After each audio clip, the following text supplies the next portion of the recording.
Octopath Traveler is a beautiful, nostalgic and engaging return to form of the classic traditional JRPG genre. I've heard many call this a love letter to old school RPG fans, and I certainly agree in many regards. This is a turn-based role-playing game, developed by both Square Enix in collaboration with Aquire, published for the Nintendo Switch console. You play as 8 main characters, all with their individual stories, unique purposes and have different backgrounds, travelling together over the course of approximately 50 to 60 hours. There's without a doubt something for everyone to enjoy in the narrative, whether it's a journey towards a dream, a duty one must fulfill, the path towards revenge, or finding one's purpose in life. There's a colourful variety of different themes. The gameplay is enticingly engaging in its strategic endeavours, with an awesome combat system where making use of all your character's qualities are essential. And even the small skirmishes can be punishing if not careful. All of these elements are demonstrated in a wonderful setting. The visual graphics is innovative and breathtaking, utilising pixel graphics in a 3D environment on modern hardware. And finally, the soundtrack is among my personal favourites in video games. There's so many well-crafted and alluring melodies that really enhance the experience.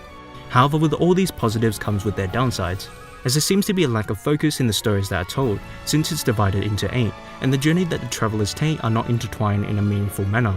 The attempts made feel very weak, though there is a deeper connection. I just wish they explored more of the character interactions and development, the villains, questions, and etc. And the stories individually feel fairly short, with a little amount of time put into the setups and payoffs.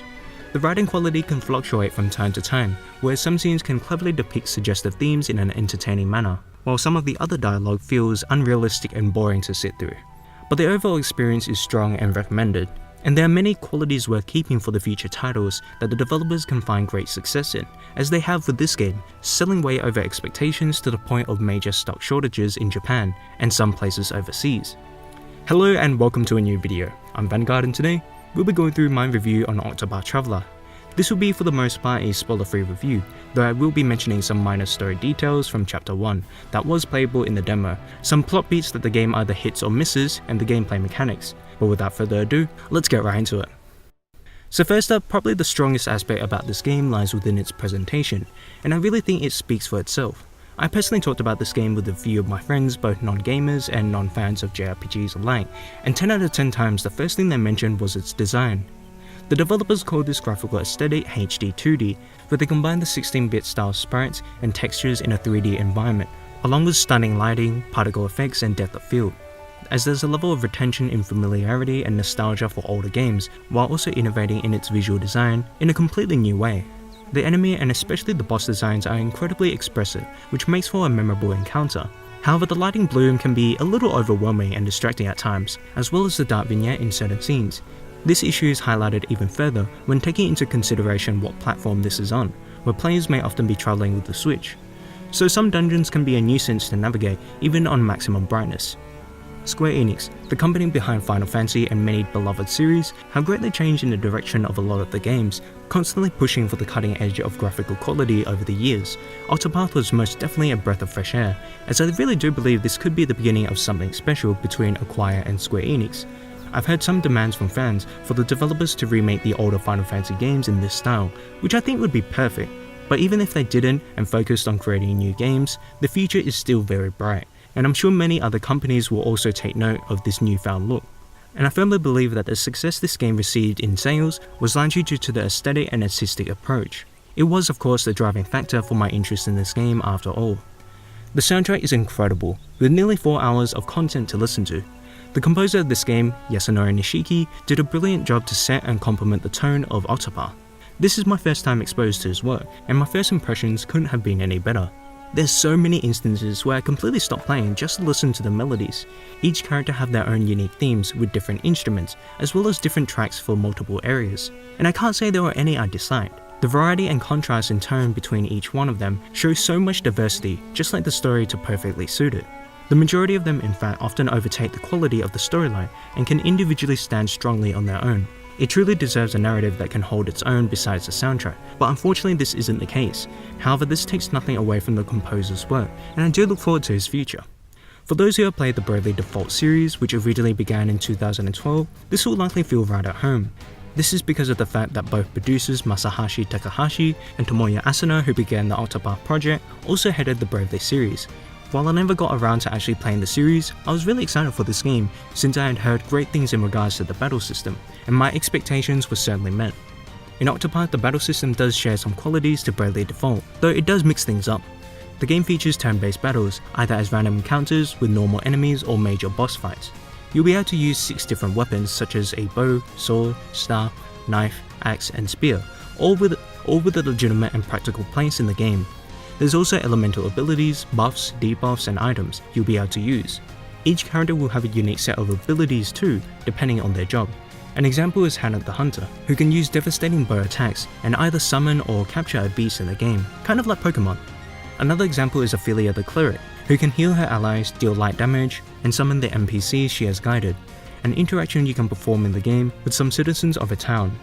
But the elements that separate this battle system from other RPGs are the boost points and enemy shield counter. Boost points are received to each player at the end of every turn, and you can use up to 3 of your 5 in one go, to attack enemies multiple times or to enhance the potency of a specific ability or to enhance the effect. The shield counter is held by the enemies and lowers whenever damage is dealt to them by a particular attack they are vulnerable to. If it's your first time encountering the new enemy, you'll have to trial and error with the tools you have, and given the setting of the battle and the species enemy, you might be able to figure out their weaknesses. When the counter is reduced to 0, they are left in a stunned state for a turn and receive greater damage. The combat creates an interesting dynamic, in which players have to manage their own health, boost points and MP, or what this game calls it, SP, as well as the enemy shield counter. It's a lot to juggle, and you get the upcoming turn order, which is pretty handy in planning out your moves. Do you want to save your boost points to deal greater damage when the enemy is stunned and take the hits for now? Or do you want to use them all to get them in the stunned state? Or do you go somewhere in between? There's no definitive answer as it depends, which makes the experience that much more engaging and special. Nothing feels better than setting up for an attack for multiple turns to unleash a devastating blow. Every character has their place in combat for their unique utility, and it feels well balanced. There is a little bit of grinding when you're transitioning into the next chapter, as the jump in difficulty is often a fair size. But if you completely explore each area that you come across, do some dungeons and side quests along the way, you should be perfectly fine. Just know you'll have to grind if you go straight to the next objective strictly. As for the challenge, it can fluctuate from time to time in random encounters. I personally died a few times from underestimating the enemies, or being too greedy beyond chapter 2, which can make even the basic battles a thrilling experience, lasting even up to 15 minutes. Boss battles are on a whole nother level, as you'll never know what's coming, and the game does a great job in the variation of what they can do. As for whether or not this game is repetitive, I did start to feel worn out towards the end, though it did a good job in making me last that long. The first chapter introduces the players to the gameplay, the second revealing for the most part everything it has to offer, the third is mastering what you've learned, and the fourth is more of the same as chapter 3, which is why it ended up feeling repetitious by the end of it. If they could have done anything more, then it would be either adding more things to do outside of combat, minigames, add another mechanic in battles, or shorten the chapters. There's a focus in item management, as you won't be healed at the end of each encounter unless you level up, adding an extra layer of strategy and importance to items. But I wish it was categorized into healing, damage and other items, rather than just listing out all together. By the end of the game, the list was huge, and a little too much time was spent simply scrolling. It's just a standard quality of life option I expected. Outside of the core gameplay, different characters in your party will be able to interact with NPCs in a cool way. Primrose and Ophelia can allure or guide people, so they can be summoned into combat, though Primrose will have a certain level of risk in doing so, since your reputation will fall if you fail. I found this to be a little bit of a balancing issue. I assume Primrose can probably allure higher level NPCs and some people that Ophelia cannot, but I'm not too sure about this. I don't know if I ever came across this issue. Ophelia just seems to be more superior in this regard. This does apply to a few others, but not all. Another slight problem I had was Hannah and Ulbrich sometimes, where the single battles they have can really feel bland and boring, lasting a little too long.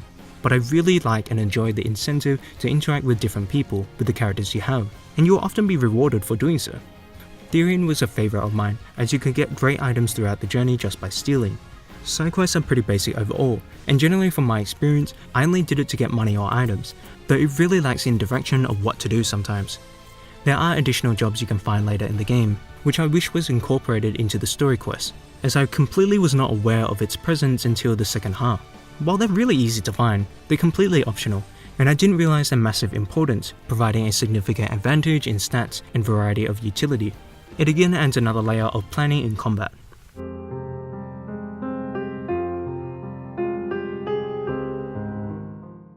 Now for the story.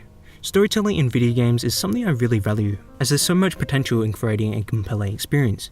In Octopath, however, it does take a dip, especially when comparing it to its better qualities. From the promotional artwork, the party of 4 in gameplay, and etc., it initially seems that the 8 travelers are on a grand adventure, all with their separate goals, journeying together to help each other towards one main objective. But it's clear from the demo, the very first chapter, trailers leading into the release, and interviews, this is not the case at all, which is a little disappointing. Instead, the game aims to explore 8 different tales, all with their distinct themes and tone in which they are told. It's admirable to see such an ambitious concept come to life, however the execution leaves a lot to be desired. Primrose, for example, in my opinion offers the strongest narrative by far. From the very first chapter, it is so satisfying to play through, and it remains the same for the rest of the game, with its ominous darker tone, clever writing in its suggestive themes, intensity and character interactions, holding my utmost attention throughout the experience.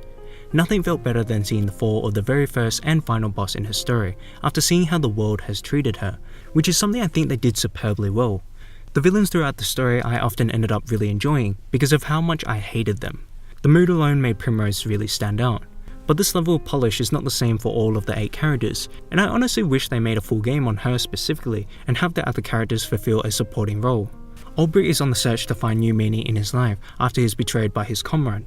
How it plays out is predictable, a little cheesy and cliche at times. I've seen this line of setting and plot a few times in novels personally. However, it did grow on me surprisingly, and the execution is nice for the most part, as the stakes were often high. Alphin's story feels far less grand, with less tension, and begins really boring because not a whole lot happens, and the writing quality does dip in the start of its story, where the dialogue feels unrealistic, as it makes use of expository dialogue, which is basically dialogue that further explains the situation directly to the players, instead of showing it in a more natural way, like in flashbacks or present day in an authentic manner. We've been friends ever since we were small, right? I know you better than anyone. This does appear throughout the story, not just in Alphin's, but his narrative does improve, and I do enjoy his kind persona.